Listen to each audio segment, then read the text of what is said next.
All right, here we go. Nice. Imagine this. You're pulled aside, and you're told that Lloyd's is about to go through a rebrand. And this isn't just a light touch. This is a 250-year-old brand getting a major overhaul. And here's our brief. We've got 9 months to figure out how to get that rebrand into the app. No pressure, right? But we're cool about it. We're like, yeah, all right, fine. Challenge accepted.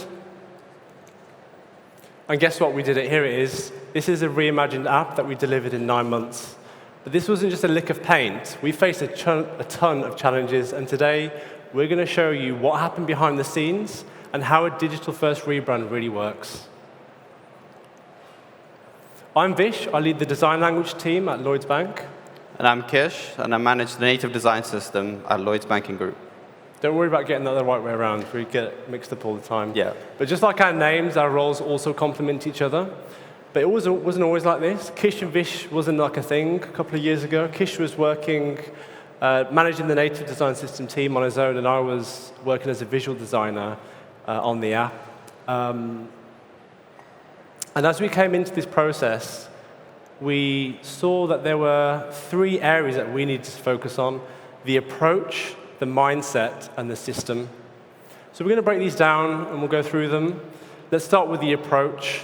How have rebrands been handled in the past, not just at Lloyd's, but across the industry? Now, typically in rebrands, this is what you get. The brand team, either with an internal design team or with an external agent, they're doing this work in isolation, and most of the time they are producing a PDF like this. And it's not that they're doing anything wrong, they're good people. Some of my favorite people work in the brand team. But PDFs like this, even though they're beautifully created, there's very little detail about how to use it digitally. For example, this is the digital section at the back of the PDFs that we've had at Lloyd's for the last few years. It's got the homepage of the website and the splash screen of the app. That's kind of all we really had to go off. And this is where typically a design system team steps in, tries to fill in the gaps and systemize things at the same time. But the one thing you realize is you can't systemize something that hasn't been defined. The old app looked on brand, but in detail was full of inconsistencies. Our starting point was this: a brownfield environment with years of design decisions to untangle with a lot of tech debt to manage. But why can't we just roll out changes on the fly? Let's take our favorite component, the button. Ideally, we think we can make a single change in the global layer centrally and see it cascade throughout the whole app, and you just think, job done. But in reality, in native mobile, we have 2 platforms, 2 code bases, and 2 buttons to manage. 2 becomes 4 when we need to support multiple UI frameworks for both platforms. And 4 become many thanks to overrides, custom buttons, and one-off locals. The result, multiple sources of truth, fragmented structures, and a system that no longer feels like a system. Now scale this to support a multi-brand system, and you've got a cocktail of buttons. The problem is not actually in rolling out the changes, but in the testing phase for accepting updates. In this case, a typical product team will always think, why update a button when you could release a new feature instead? And that's an example of one of the mindsets that we were facing and what we were up against. We're going to show you a few more just to set the scene of where we started. The next 2 weeks are critical. I mean, we literally hear this one every single week. Yeah. Everyone's going at a fast pace, this kind of sprint mentality, deliver, deliver, deliver. Everyone's going at 100 miles an hour. JFDI. I don't know if anyone's had a JFDI. I've sent them to them before. Everybody just wants to do their own thing. This is Kish's worst nightmare. Yep. There's just this immense pressure to, let's do something different to what they're doing, or let's stand out, let's get more clicks or more something else by just breaking everything. And can we just replace the font and update the hex values manually? You don't know whether to laugh or take the feedback seriously at this point. And Vish, you'll remember, I actually remember standing next to you when we actually heard this one. I don't give a shit about design systems. On one side, it comes down to them not trusting the process or understanding the value of design systems. On the other side, as designers, we struggle to speak the language of business clearly to stakeholders. And that's when we realized the solution to deliver the rebrand digitally meant reimagining the system at Lloyd's. So what do we mean by that? This is typically the traditional setup. Brand, they're talking to everybody. When they're talking to digital, it's pretty much just sort of throwing it over the fence. Here's the PDF, here's the brand, and the design system team are processing it. Sometimes it's even bypassed and it goes straight from the brand to the products. It's a one-way stream and there's no relationship. So this is where we felt the solution and the opportunity was, by introducing design language as a layer between brand and design systems to split the responsibility between defining the brand and the systemization of it. Not only that, but working together, opening up these streams of communication so everyone's working in harmony. Yeah, but how does this work in reality, where brand, design language, design systems, and product teams work more seamlessly together? This is where I propose the magic formula to deliver the rebrand. Construct, deconstruct, reconstruct. This was our three-step formula. The vision was crafted by the design language. Language and systems came together to define the rules. And finally, systems would reconstruct the desired outcome, fully aligned and ready to deploy. So let's break this down. What does the construct phase look like? And actually, what is design language? Well, quite simply, design language bridges the gap between brand and design systems. And in terms of this rebrand, this is what that looked like. Wolf Ollins were the branding agency who was selected to lead the Lloyds rebrand with our internal brand team. And we used Figma to collaborate with them directly from the start. We had a shared space. They were dumping in stuff. We were dumping in stuff. We had weekly sessions with them. A small crew, and yeah, we collaborated within Figma the whole time. And I'm going to show you what they were sharing with us and what we were kind of being inspired by. So this is the first thing they did. They went to the Lloyd's archives and they found all this lovely material, old photographs of branches, documents, statements, and you just get to see all these lovely types, the lovely typography examples here. And then also some of the things like this, like that Lloyd's wasn't always a dark green, corporate-looking brand. There was bright greens in there. There were different secondary, like bright, vibrant colors, illustration styles. So really things like this were really charging us up. And then you can see here that one of the things that they discovered, that the Lloyd's logo was based off a real horse called Kankara. And over time, you can see that Kankara has always looked backwards. So one of the things that Wolf Ollins did when they started working into the logo is they changed the direction of the head to face forwards. And then they worked with illustrators, working into these curves, the edges, the angles. They even talked to an equine vet to get the proportions of the head, the mane, the tail right. And we were seeing all this unfold in front of us, just amazing. That then inspired actually decisions around typography. They chose GT Ultra, which had a serif and a sans serif and a load of different weights. And they actually went further. They created a custom typeface called GT Ultra Lloyds that carried on using those curves and edges of Kankara. So that had a relationship with the typography.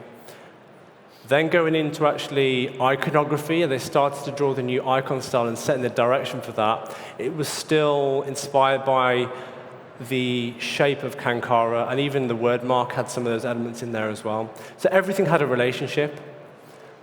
When it all came together, this was the reimagined brand. New logo, a whole new set of greens, illustration, its pattern, photography style, card artwork. And we were seeing all of this unfold in front of us and getting these updates from Wolf Ollins. Meanwhile, as they were working on this and more like above-the-line exploration, we were taking the developments of the brand into the app experience, exploring the brand in as many ways as we could. But then we had to get a little bit serious and think, right, we need to set some foundations here. because we only had 9 months. So firstly, in color, we worked closely with Wolf Ollins, defining color, thinking about accessibility with them the whole time. And actually, again, as they were thinking about like how does this work above the line, we were thinking about the digital specific usage. So consistent color across backgrounds, panels, buttons, active colors, and even in some areas going a little bit further where, for example, notifications, sentiments, we needed to stretch the color palette a little bit for digital. And not only that, we actually broke out into color ramps, thinking about non-text contrast, not for every color, but for the secondaries particularly, breaking out into color ramps so we could then think about having accessible data visualization colors in both light mode and in dark mode. There's areas like this, we went a little bit further. Then when it came to typography, we're actually thinking, OK, let's lay all these fonts out. I mean, we were used to a sans serif font called Lloyd's Jack. And now we're dealing with serif and a sans serif and a custom font. And actually thinking about how you treat that typography, that relationship where you have the serifs for headers, sans serifs for body. And we came into a few problems here where actually with a custom typeface, the characters and some of the shapes were, like some of that character in there we were tripping up a little bit on like balances and figures. So taking a pragmatic view here, for digital, we just took forward the serif and the sans serif in bold and regular. Now coming to iconography, Wolf Ollins was setting the style with a few examples. We then brought in a specialist, Rob Bartlett, and with him, we art directed and drew over 200 icons with him, drawn consistently from a single hand. And thinking about digital, we were thinking about active and inactive states, where we had a line set and a semi-filled set. And then we went a little bit further, bringing personality and charm, pairing it with the secondary colors, creating these pictograms, and putting them back into the app, so you had these pops of color and this like charm that was coming back in there. The same again with illustration. Wolf Ollins gave us a couple of examples. They set a style. We then worked with Rob and we created over 50 illustrations. And we checked in with Wolf Ollins again. They're working on motion now. So they've got these motion principles that are inspired by movements of a horse. And that got us thinking about illustration. We brought in a motion designer into our team to work with us. And we put motion through the illustrations, put those back into the app experience, and everything started to come to life from there. Now, meanwhile, Oppenheimer over here, he's doing loads of things in the background. We're all sitting together. He's drawing loads of stuff on the board. He's asking me loads of questions. He's doing my head in like every day. So this is a bit of an example of Kish's mind. I'm going to hand over to Kish now. He's going to show you what he was working on this whole time. Thanks, Vish. At the start of the construction phase, I told the team, design without restrictions, and leave the implementation to me. Famous last words. Everything we've seen till now is so beautiful, but it would remain as a concept if we didn't actually deliver it through the app experience. When delivering a rebrand to an infrastructure with so much history, the question you ask yourself is, how do you tame a wild horse that's already running? On one side, I needed to manage and audit all of the apps for each brand for iOS and Android. On the other side, the new design language was being developed for Lloyds only. In the midst of this, new product features were either being added before or after the rebrand launch date. And so I deconstructed the design language to align with the short, medium, and long-term requirements.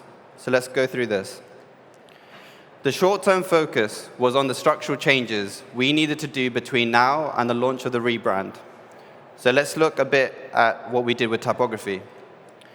We all know in Figma, type styles and color styles are separate, which means we just had 12 type styles to manage.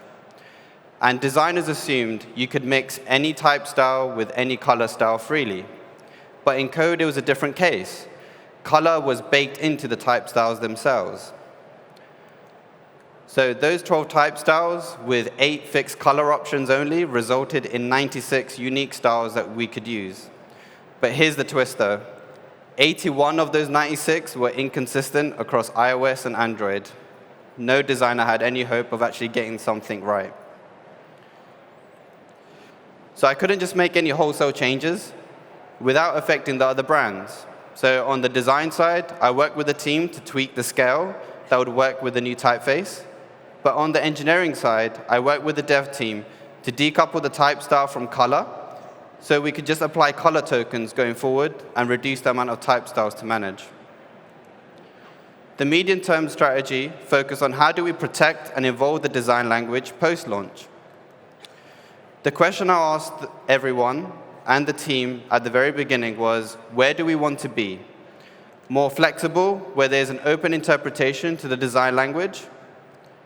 Or more strict, where the interpretation of the design language is more defined and limited?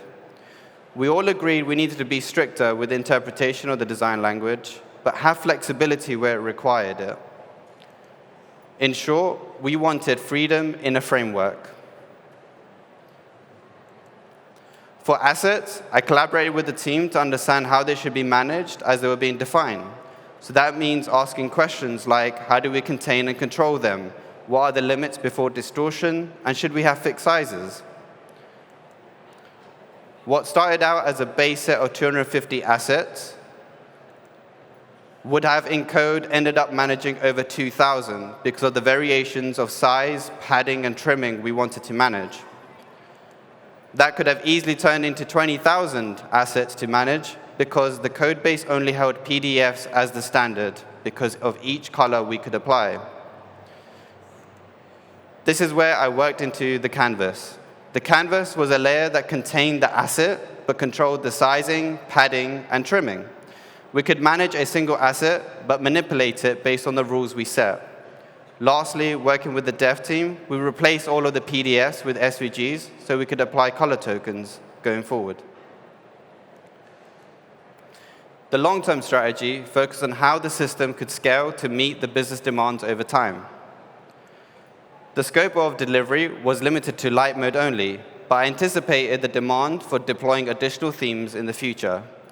By the way, this anticipation was 2 years in the making, but I had to wait for the rebrand to make the structural changes I needed. From the beginning, I started working into the correct foundational setup to not only support dark mode, but also manage additional themes, such as increased contrast, maybe dynamic spacing, or bold text in the future. The goal was to create a system that was scalable by design, but accessible by default. And of course, this meant setting up the right token structure. Vish, I remember you saying to me that you just got your head around order layout. Yeah, I know. I was like, what are you doing to me, bro, with all this? Yeah.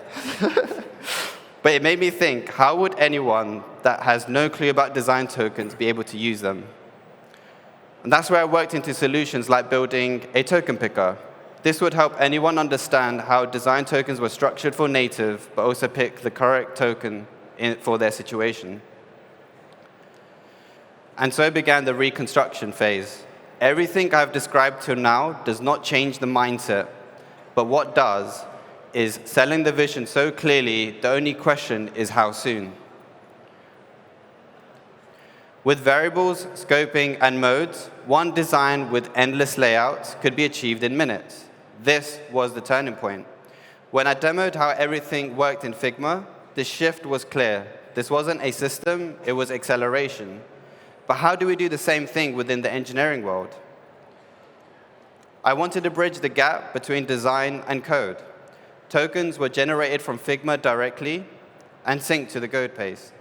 Icons, illustrations were also directly pulled to the code base to avoid manual upload and duplication of content. The final piece of the puzzle was having a clear theme management process. We maintained the current theme for customers, but in the background tested new ones silently via feature flags while remediating the entire app seamlessly. We deployed the new theme to a community of over 8,000 beta users. This was crucial to delivering the rebrand, who helped us test, learn, and evolve faster. But this capability was then supercharged when we wanted to deploy the most requested app feature in a matter of few months, dark mode. In the end, the same stakeholder who said they don't give a shit about design systems messaged me directly after when they saw the plan coming together. It changed the relationship and the way we communicated, and you could just feel the respect. But maintaining a system is always harder than creating one. And we didn't just stop at introducing design language and rebuilding the design system. We created culture. We built a support network around it. We had an onboarding process. Kish was running Figma training sessions every week, support clinics for language and for system, and also a contribution framework back to everything. But here's the bigger picture. We're talking about the rebrand and delivering the rebrand on time. And at that time, our brief was to do that, and we did it, but there was so much more going on, and there's so much more that is still going on today to do. But this was just a start, because we had to think about everything the brand touches in every experience. And in terms of scale, at Lloyds, we've got 60,000 colleagues and 22 million online customers using digital products, and that's serviced through 450 designers across the country. This digital-first rebrand showed us the power of bringing together brand, design systems, and design language to work together in harmony, but it also unlocked something bigger. We need to go further. For Lloyds to truly become an experience-led brand, we needed an experience operating system, and this is what we're working on now. So a little sneak preview, introducing Kankara OS. This is going to be our central engine for driving consistency, quality, and cohesion across every digital experience. We're building something we can plug so much more into: content, automation, personalization, and even AI. Honestly, it's the most exciting time to work at Lloyds, so stay tuned for this. But before we leave you, we've got a couple of key takeaways we want to leave you with. So first of all, remembering Vish and Kish and how that works. Split the responsibility, but work together. Language for expression, system for execution. And don't wait for permission to demonstrate what's possible. Honestly, seeing is believing, and so when stakeholders actually see something, they will believe it. And that's how you can make real change stick. And lastly, go beyond the guidelines. Guidelines are great, but think digital first. Build systems that are integrated within the whole organization and allow a brand to live and breathe in every single experience. I'm Vish. And I'm Kish. Thank you for listening.